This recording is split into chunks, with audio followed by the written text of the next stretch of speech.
Across Australia, First Nations people are up to 10 times more likely to go blind, often from preventable causes. In Queensland, though, that's changing thanks to a mobile eye clinic that's bringing first-class treatment to some of the most remote corners of the state. Queensland correspondent Ella Archibald-Binge reports.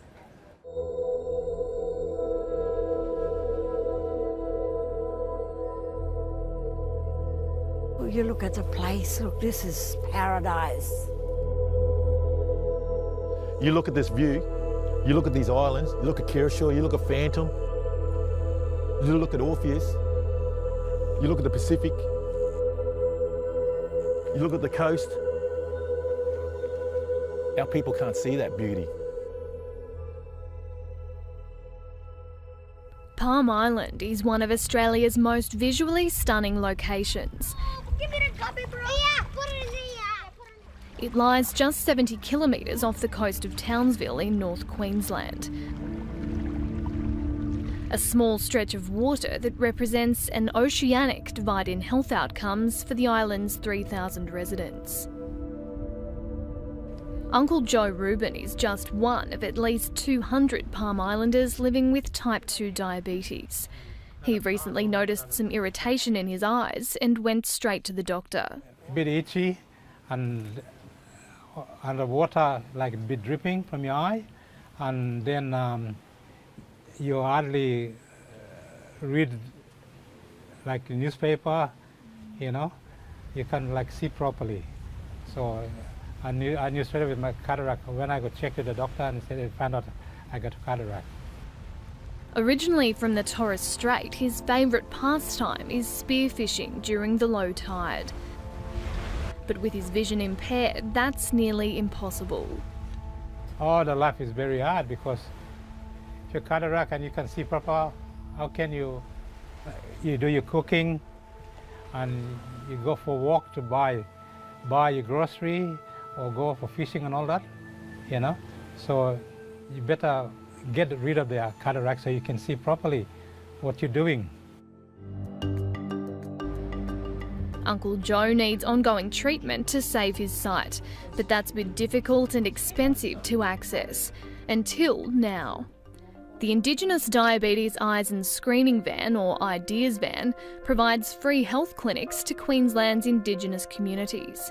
Its mission to stamp out avoidable blindness. Well, ophthalmology equipment is usually only in city-based hospitals. And if this was really going to help the people who needed it most, it would be those people who didn't have access to the city-based hospitals. So how do you get $900,000 worth of equipment to each of those country hospitals? And that's an impossibility.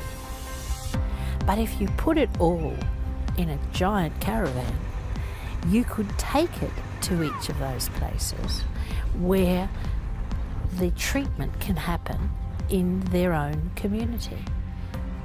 The van travels to 8 communities every 2 months, including Palm Island, Rockhampton, Bundaberg, Hervey Bay, Cherbourg, Toowoomba, Charleville and Mount Isa. It allows to have world state-of-the-art equipment and professionals to come here and treat our people. At today's clinic, patients are in for a surprise. One of the visiting doctors is also Aboriginal. Where are you from? So we're Warrnambool Birragubbi from up here, my great-grandmother's side, and Yagara Yugara from Brisbane area on my great-grandmother's side, and then Wiradjuri on dad's side. Jingo! All over, yeah. You know more than me about the thing, right here. Dr Chris Ralla-Baker is about to become Australia's first Aboriginal ophthalmologist. Yeah. Okay, I'm going to make it harder now. Oh, no. Based in Brisbane, he helps out on the van whenever he can. See if that helps.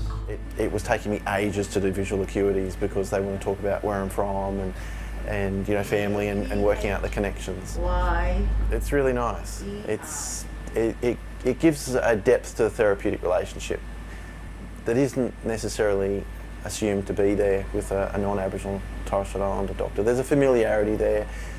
There's an understanding of a common history and of a common background and experience. For Uncle Joe, today's visit is an important one. The 68-year-old had an operation in Townsville earlier this year to remove his cataracts. Yeah, I was it. Yeah, come on in. All right, thank you. He lives alone on Palm Island.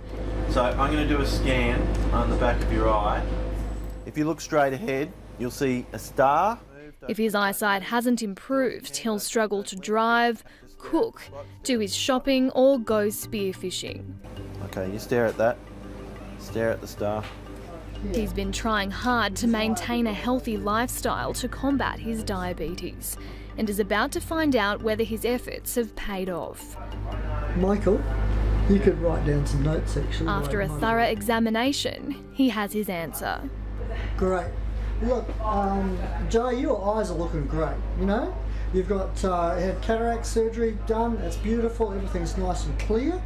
Your vision's really good, and I'm really pleased to say that you, diabetes-wise, it looks fantastic. I can't tell you're diabetic by looking back at your eyes. Keep up the good work, okay?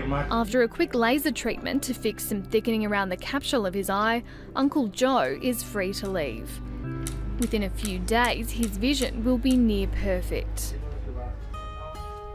Uncle Joe wastes no time getting back to doing what he loves most. I'm really happy and really glad to see, like before, you can see clearly, you know, even walking the reef, when the tide come in, the fish come in and looking for food, and you can see them clearly. Even with like cloudy day like today, you can see that fish with the spear.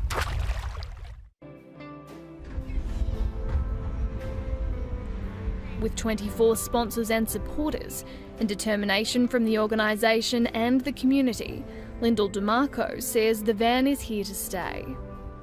So I think it's the future.